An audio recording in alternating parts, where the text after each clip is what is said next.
हा लोकसभा मतदारसंघ प्रतिष्ठेचा का केला गेला? बारामतीनंतर संपूर्ण महाराष्ट्रात सर्वात जास्त चर्चेला गेलेला मतदारसंघ म्हणजे माढा.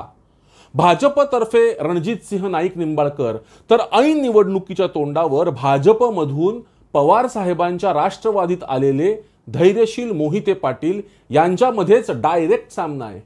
माढ्यामधील राजकीय समीकरण, माढ्याचं भौगोलिक महत्त्व, राजकीय डाव प्रतिडाव, उमेदवारांची रणनीती आणि सगळ्यात महत्त्वाचं म्हणजे माढ्यात गुलाल कुणाचा, नाईक निंबाळकरांचा की मोहिते पाटलांचा, याच विषयावरती आज आपण बोलणार आहोत. निवडणुकीचा सामना हा जरी रणजितसिंह नाईक निंबाळकर विरुद्ध धैर्यशील मोहिते पाटील असा होत असला तरी पडद्यामागची खरी लढाई ही विजयसिंह मोहिते पाटील साहेब प्लस शरद पवार साहेब प्लस सुशील कुमार शिंदे साहेब विरुद्ध देवेंद्र फडणवीस अशीच आहे. नमस्कार मंडळी, मी अनिरुद्ध आणि तुम्ही बघत आहात दर्पण. दर्पण एक परिपूर्ण विश्लेषण. माढा सोलापूर जिल्ह्यातलं एक महत्त्वाचं तालुक्याचं ठिकाण. या लोकसभा क्षेत्रात सोलापूर जिल्ह्यातले करमाळा, माढा, सांगोला आणि माळशिरस असे 4 विधानसभा क्षेत्र तर सातारा जिल्ह्यातील माण आणि फलटण असे 2 मतदारसंघ येतात. आपल्याला कदाचित एक बेसिक प्रश्न पडू शकतो की या दोन्ही गटांनी माढा ही लोकसभेची जागा इतकी प्रतिष्ठेची का केली आहे? चला त्याचं उत्तर सगळ्यात पहिल्यांदा बघूया. माढ्याचं स्ट्रॅटेजिक लोकेशन हेच त्याचं उत्तर आहे. सोलापूर जिल्ह्यात असलेला माढा त्याच्या एका बाजूला सातारा आहे, एका बाजूला सांगली, तर माढ्याची एक बाजू बारामती लोकसभा मतदारसंघाशी लागून आहे आणि केंद्रस्थानी माढा. याचा अर्थ जो माढ्याची सत्ता राखेल त्याला पश्चिम महाराष्ट्रातील एका मोठ्या भागावर कंट्रोल ठेवता येईल आणि याच उद्देशाने दोन्ही गट ही जागा जिंकण्यासाठी जीवाचं रान करताना आपल्याला दिसत आहेत. 2008ला हा मतदारसंघ अस्तित्वात आला आणि 2009च्या पहिल्या निवडणुकीत येथे शरद पवार साहेब अतिशय मोठ्या मताधिक्याने निवडून आले. 2019ला रणजितसिंह नाईक निंबाळकर भाजपाच्या तिकिटावर माढ्यातनं निवडून आले. त्यावेळेला नरेंद्र मोदींची एक खूप मोठी सभा अकलूजमध्ये मोहिते पाटलांनी यशस्वी करून दाखवली होती आणि आता 2024ला नरेंद्र मोदींचीच सभा मोहिते पाटलांच्या माळशिरस या त्यांच्या बालेकिल्ल्यात पण मोहिते पाटलांच्या विरोधात भाजपनं यशस्वी करून दाखवली आहे. यालाच राजकारण म्हणतात. या मतदारसंघामध्ये साधारणपणे 12 ते 15% धनगर समाजाची मतं आहेत आणि म्हणूनच पवार साहेबांनी सर्वप्रथम महादेव जानकर यांना इथून उभं करायचा डाव टाकला. त्याला प्रत्युत्तर म्हणून फडणवीस साहेबांनी महादेव जानकर यांची भेट घेऊन त्यांना थेट परभणीतनं तिकीट देऊन उभं केलं. तर दुसरीकडे पवार साहेबांनी भाजपमध्ये असलेल्या विजयसिंह मोहिते पाटील साहेबांना आणि त्यांचे चिरंजीव धैर्यशील मोहिते यांना निवडणुकीच्या तोंडावर आपल्या पक्षात घेतलं. धैर्यशील दादांना पवार साहेबांच्या राष्ट्रवादीचं तिकीट दिलं गेलं आणि त्याचबरोबर अकलूजमध्ये विजयसिंह मोहिते पाटील साहेब, शरद पवार साहेब आणि सुशील कुमार शिंदे साहेब यांची मीटिंग होऊन पुढल्या पिढीचं भलं करण्यासाठी आम्ही एकत्र आलो आहे असं सांगण्यात आलं. हे सगळं करताना पवार साहेबांनी आणखीन एक खेळी खेळली आणि ते म्हणजे अजितदादांच्या गटातले उत्तम जानकर यांना आपल्या बाजूनं ओढत धनगर समाजाची मतं आपल्या बाजूला जोडण्याचा काही प्रमाणात त्यांना यश देखील मिळालं.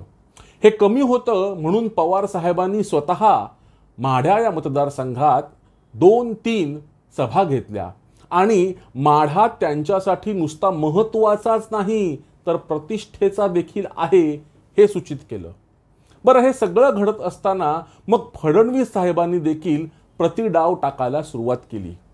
एकीकडे मोहिते पाटील कुटुंब राष्ट्रवादीत जात असताना धैर्यशील मोहिते पाटील यांचे चुलत बंधू म्हणजेच धवलसिंह मोहिते पाटील यांना भाजपनं आपल्याजवळ केलं. धवलसिंह मोहिते पाटील हे काँग्रेसचे या भागातले एक मोठे नेते, तर दुसरीकडे विठ्ठल साखर कारखान्याचे सर्वेसर्वा आणि पवार साहेबांचे अतिशय निकटवर्ती मानले जाणारे अभिजित पाटील यांना देखील आपल्या जवळ करण्यात फडणवीस साहेबांना यश मिळालं. मोदीजींच्या माळशिरसच्या सभेमध्ये फडणवीस यांनी थेट पाण्याच्या प्रश्नाला हात घातला. या संपूर्ण भागातील शेतकऱ्यांसाठी पाणी हा जिव्हाळ्याचा आणि अतिशय महत्त्वाचा विषय आहे. नदी स्थिरीकरणाची योजना कागदावर कशी होती, नाईक निंबाळकरांनी कसा फॉलोअप घेतला, येणाऱ्या टर्ममध्ये वर्ल्ड बँकेकडनं किंवा आसियान बँकेकडनं पैसे इथल्या येऊन ते पैसे इथल्या पाण्याचा प्रश्न कायमस्वरूपी कसे सोडवणार आहेत आणि त्या कामासाठी फक्त रणजितसिंह नाईक निंबाळकरच काम हे कसं करू शकतात, अशी वेगवेगळ्या प्रकारची आश्वासनं दिली. धैर्यशील मोहिते पाटलांची जमेची बाजू म्हणजे विजयसिंह मोहिते पाटील साहेबांना मानणारा एक खूप मोठा वर्ग या भागात आहे. त्यालाच पवार साहेबांना मानणाऱ्या वर्गाची जोड आणि उत्तम जानकरांची साथ. तर दुसरीकडे रणजितसिंह नाईक निंबाळकर यांच्याबरोबर करमाळ्याचे अपक्ष आमदार संजय मामा शिंदे, काय डोंगर काय झाडी हा डायलॉग फेमस करणारे शहाजी बापू पाटील, धवलसिंह मोहिते पाटील, अभिजित पाटील, माळशिरसमधील स्थानिक आघाड्यांचा पाठिंबा आणि त्याच्या जोडीला पाणी, नदी स्थिरीकरण आणि विकास हे मुद्दे.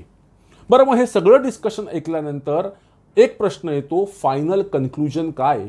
ही निवडणूक जिंकणार कोण किंवा गुलाल कोणाचा?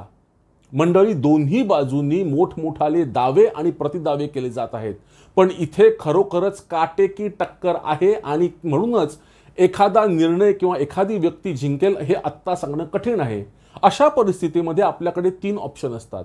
ऑप्शन नंबर 1, ज्या वेळेला निवडणूक ही T20 सामन्याप्रमाणे रंगत जाते आणि शेवटच्या बॉलपर्यंत सामना कुठल्याही बाजूला झुकू शकतो अशी परिस्थिती निर्माण होते, त्यावेळेला जिंकणारा उमेदवार हा फक्त 2 किंवा 5% मतांच्या फरकानं जिंकतो आणि त्यावेळेला विजयाचं मार्जिन हे 15,000 ते 25,000 मतांचंच असू शकतं. ऑप्शन नंबर 2, जमिनीवर जरी आपल्याला दिसत असलं तरी सुद्धा कुठेतरी एका बाजूच्या उमेदवाराबद्दल जनतेच्या मनात खूप आस्था, प्रेम, अंडरकरंट असतो. लोक समोर येऊन त्याबद्दल कधीही बोलत नाहीत आणि अशा परिस्थितीमध्ये जिंकून येणारा उमेदवार हा लाखभर मतांच्या फरकाने देखील जिंकून येऊ शकतो. ऑप्शन नंबर 3, कुठल्याही निवडणुकीत साधारणपणे 3 ते 6% मतदार हे वारं किंवा वातावरण बघून मतदान करतात. या मतदारांना स्विंग वोटर्स असं म्हटलं जातं आणि हा स्विंग वोटर्स ज्या वेळेला काट्याची टक्कर असते त्यावेळेला अतिशय महत्त्वाचा ठरतो.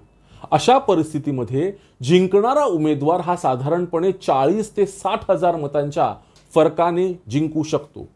मंडळी, सर्वात महत्त्वाचं म्हणजे दोन्ही उमेदवारांचे कार्यकर्ते आपापल्या मतदारांना बाहेर कसे काढतात आणि मतदानाचा टक्का किती होतो हे देखील अतिशय महत्त्वाचं राहणार आहे.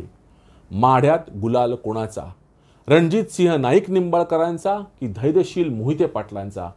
हे सांगणं आत्ता तरी खूप कठीण आहे. केवळ माढ्यातच नाही तर जवळपास संपूर्ण पश्चिम महाराष्ट्रात पवार साहेबांचं वर्चस्व राहील की फडणवीस साहेबांचं हे बघण्यासाठी आपल्याला आत्ता तरी 4 जूनपर्यंत वाट पाहावी लागणार आहे. मित्रांनो, व्हिडिओ आवडला तर लाईक करा, चॅनलला सबस्क्राईब करा, तुमच्या मित्र परिचितांना आमच्याबद्दल नक्की सांगा. कमेंट्स टाकताना आपण काय लिहितो आहे ह्याचं थोडं भान ठेवा आणि सर्वात महत्त्वाचं म्हणजे बाबांनो, मतदान नक्की करा. धन्यवाद. जय हिंद, जय महाराष्ट्र.